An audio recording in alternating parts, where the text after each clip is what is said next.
Assalamualaikum warahmatullahi wabarakatuh. Kami dari kelompok 4 mendapatkan tugas Bahasa Indonesia untuk membuat video tentang wawancara. Perkenalkan, nama saya Aninda Putri Herlianti. Sebelumnya, teman-teman sudah tahu belum apa sih wawancara itu? Wawancara adalah suatu kegiatan yang dilakukan untuk mengumpulkan data dan informasi dengan cara mengajukan pertanyaan kepada seorang narasumber. Unsur-unsur wawancara. 1. Pewawancara, yaitu orang yang mewawancarai atau orang yang mengajukan pertanyaan atau orang yang mencari informasi. Yang kedua, narasumber, disebut juga informan, yaitu orang yang diwawancarai dan memiliki informasi terkait topik wawancara. Narasumber biasanya adalah orang yang ahli di bidang tertentu. Ketiga, topik wawancara dan daftar pertanyaan. Keempat, waktu dan tempat wawancara. Selanjutnya yaitu tahap-tahap wawancara. 1. Tahap sebelum wawancara atau tahap persiapan. Hal-hal yang perlu dipersiapkan adalah menyiapkan topik atau tema, menentukan narasumber, menyusun daftar pertanyaan menggunakan kalimat yang baik. 2. Tahap saat wawancara atau tahap pelaksanaan wawancara. Lakukan hal, mengucapkan salam, memperkenalkan diri, menyampaikan maksud dan tujuan, menyampaikan pertanyaan, mencatat dan merekam pokok atau isi wawancara, mengucapkan terima kasih, dan mengakhiri dengan salam. Yang ketiga, tahap setelah wawancara atau tahap penyusunan hasil wawancara. Setelah wawancara, kita biasanya harus membuat laporan hasil wawancara. Beberapa kata tanya yang dapat kita gunakan ketika melakukan wawancara dengan narasumber. 1. Apa atau apakah? Digunakan untuk menanyakan benda atau hal atau peristiwa yang terjadi. 2. Siapa atau siapakah? Digunakan untuk menanyakan orang atau pelaku kejadian. 3. Bagaimana atau bagaimanakah? Digunakan untuk menanyakan cara, keadaan yang terjadi dalam sebuah peristiwa. 4. Mengapa atau mengapakah? Digunakan untuk menanyakan sebab atau alasan terjadinya suatu peristiwa. 5. Kapan atau kapankah? Digunakan untuk menanyakan waktu suatu peristiwa. 6. Berapa atau berapakah? Digunakan untuk menanyakan jumlah. 7. Di mana atau di manakah? Digunakan untuk menanyakan tempat peristiwa. Selanjutnya yaitu bentuk-bentuk wawancara. Bentuk-bentuk wawancara antara lain: 1. Wawancara berita, dilakukan untuk mencari bahan berita. 2. Wawancara dengan pertanyaan yang disiapkan terlebih dahulu. 3. Wawancara telepon, yaitu wawancara yang dilakukan lewat pesawat telepon. 4. Wawancara pribadi. 5. Wawancara dengan banyak orang. 6. Wawancara dadakan atau mendesak. 7. Wawancara kelompok, di mana seorang wartawan mewawancarai seorang pejabat, seniman, olahragawan, dan sebagainya. Sukses tidaknya wawancara selain ditentukan oleh sikap wartawan, juga ditentukan oleh perilaku penampilan dan sikap wartawan. Sikap yang baik biasanya mengundang simpatik dan akan membuat suasana wawancara akan berlangsung akrab alias komunikatif. Wawancara yang komunikatif dan hidup ikut ditentukan oleh penguasaan permasalahan dan informasi seputar materi topik pembicaraan baik oleh narasumber maupun wartawan. Selanjutnya, jenis-jenis wawancara. Ditinjau dari segi pelaksanaannya, wawancara dibagi menjadi 3 bagian, yaitu 1. Wawancara bebas. Dalam wawancara bebas, pewawancara bebas menanyakan apa saja kepada responden. Namun, harus diperhatikan bahwa pertanyaan itu berhubungan dengan data-data yang diinginkan. 2. Wawancara terpimpin. Dalam wawancara terpimpin, pewawancara sudah dibekali dengan daftar pertanyaan yang lengkap dan terinci. 3. Wawancara bebas terpimpin. Dalam wawancara bebas terpimpin, pewawancara mengkombinasikan wawancara bebas dengan wawancara terpimpin, yang dalam pelaksanaannya, pewawancara sudah membawa pedoman tentang apa saja yang ditanyakan secara garis besar. Selanjutnya yaitu sikap-sikap yang harus dimiliki pewawancara. Saat melakukan wawancara, pewawancara harus menciptakan suasana agar tidak kaku sehingga responden mau menjawab pertanyaan-pertanyaan yang diajukan. Untuk itu, sikap-sikap yang harus dimiliki seorang pewawancara adalah sebagai berikut. 1. Netral.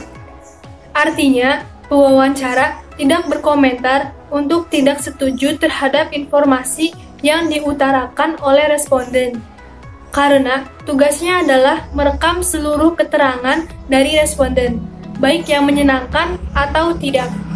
2. Ramah. Artinya, pewawancara menciptakan suasana yang mampu menarik minat si responden.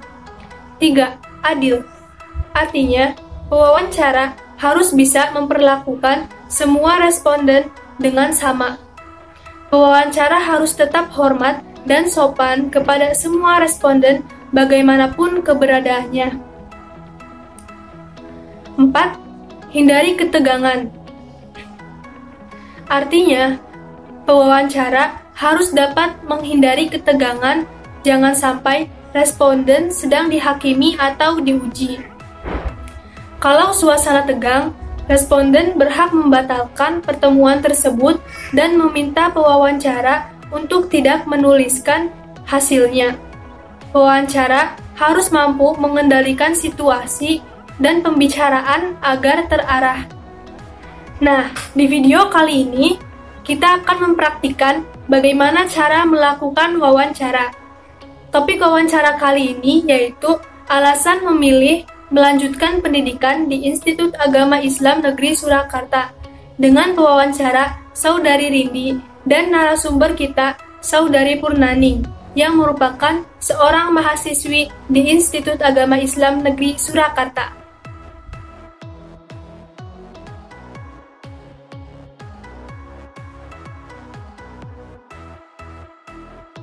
Permisi Mbak, maaf mengganggu waktunya sebentar. Bolehkah saya mewawancari Anda?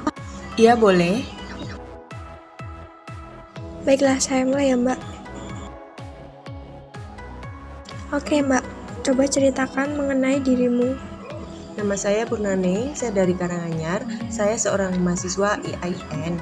Saya menyukai pelajaran bahasa Indonesia. Kenapa Anda tertarik dengan jurusan ini? Karena di kampus ini tidak hanya mengajarkan ilmu umum saja, tapi juga mengajarkan tentang ilmu agama. Jurusan apa yang kamu ambil di IAIN Surakarta? Jadi saya mengambil jurusan perbankan syariah. Saya memilih jurusan ini karena saya sangat tertarik belajar tentang jurusan ini. Menurut pendapat saya memiliki kemampuan untuk memilih jurusan ini. Jadi ini akan memberi saya peluang bagus untuk mencari pekerjaan setelah lulus. Apa saja sih peluang kerja jurusan perbankan syariah? Jadi di antaranya bisa sebagai pegawai perbankan, staf keuangan syariah, manajer investasi, staf akuntansi, karyawan pajak, lembaga Islam. Oke, lalu bagaimana rencana perkuliahan kamu? Rencana perkuliahan aku yaitu saya akan menyusun visi mulai sekarang yang bisa berawal dari impian. Mulai mengenal diri, jangan fokus pada kelemahan, pacu terus kekuatan. Fokus dan tingkatkan terus keterampilan yang disukai. Terima kasih sudah mau saya wawancarai. Iya, sama-sama. Permisi, assalamualaikum. Waalaikumsalam.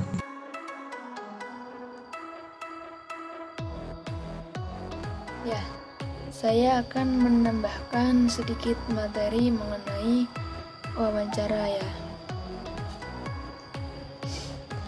Saat melakukan wawancara, pewawancara harus dapat menciptakan suasana baik agar tidak kaku, sehingga responden atau narasumber mau menjawab pertanyaan-pertanyaan yang pewawancara ajukan. Adapun sikap-sikap yang harus dimiliki pewawancara ada empat ya. Yang pertama netral, yang kedua ramah, yang ketiga adil, dan yang keempat hindari ketegangan. Maksud dari netral di sini adalah pewawancara tidak berkomentar untuk tidak setuju terhadap informasi yang diutarakan oleh responden atau narasumber, karena tugasnya adalah mencatat atau merekam semua yang narasumber berikan jawabannya, baik yang menyenangkan atau tidak. Jadi, seorang pewawancara harus menerima apapun jawaban yang diberikan sang narasumber, meskipun dia nggak suka atau kurang setuju dengan yang narasumber berikan.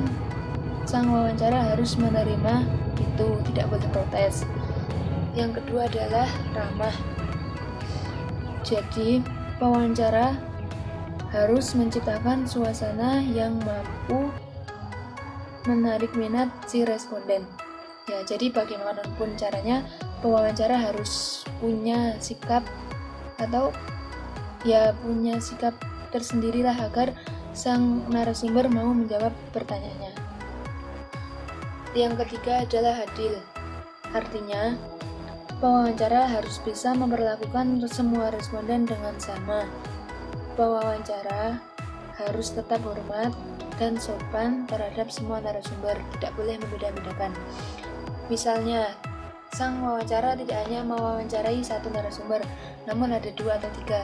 Ya, jadi sikap yang pewawancara berikan itu harus sama antara narasumber satu dengan narasumber yang lainnya. Itu maksudnya adil.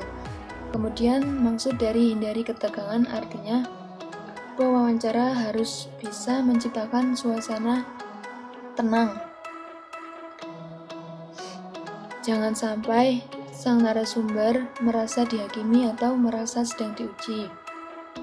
Kalau suasana tegang, responden atau narasumber berhak membatalkan wawancaranya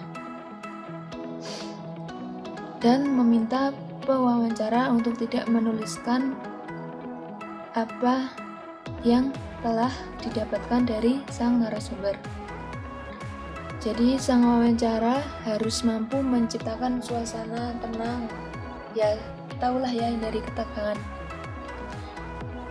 Ya, jadi kesimpulannya ada 4 tadi ya. Yang pertama netral, yang kedua ramah, yang ketiga adil, dan yang keempat hindari ketegangan. Itulah sikap-sikap yang harus dimiliki pewawancara. Jika sudah memiliki 4 sikap itu, insya Allah sang pewawancara akan berhasil mewawancarainya dengan baik. Ya, bagaimana kawan-kawan? Sudah paham kan dengan apa yang kita sampaikan dari awal, dari Aninda menjelaskan pengertian wawancara, kemudian contoh dari wawancara yang dicontohkan oleh Rindi dan Purnaning, sama penjelasan saya tadi di akhir mengenai sikap-sikap.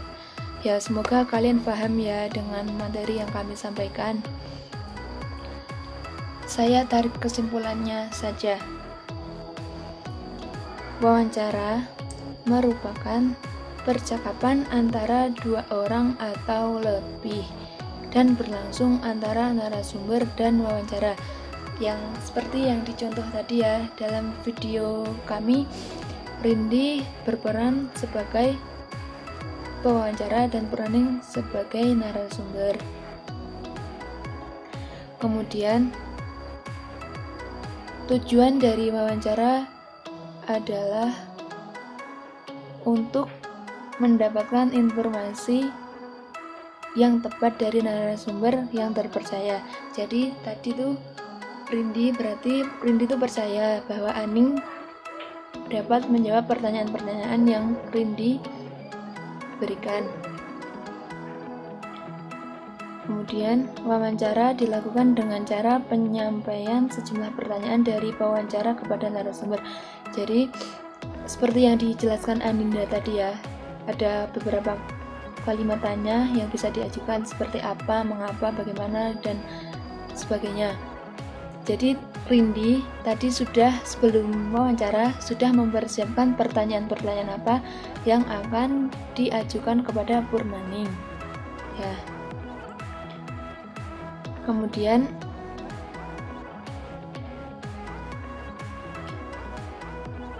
ada hal-hal yang harus dipersiapkan sebelum, saat, dan sesudah melakukan wawancara, seperti tadi yang dijelaskan oleh saya mengenai sikap-sikap yang harus dimiliki wawancara. Jadi ya kalian bisa putar ulang videonya ya jika belum paham.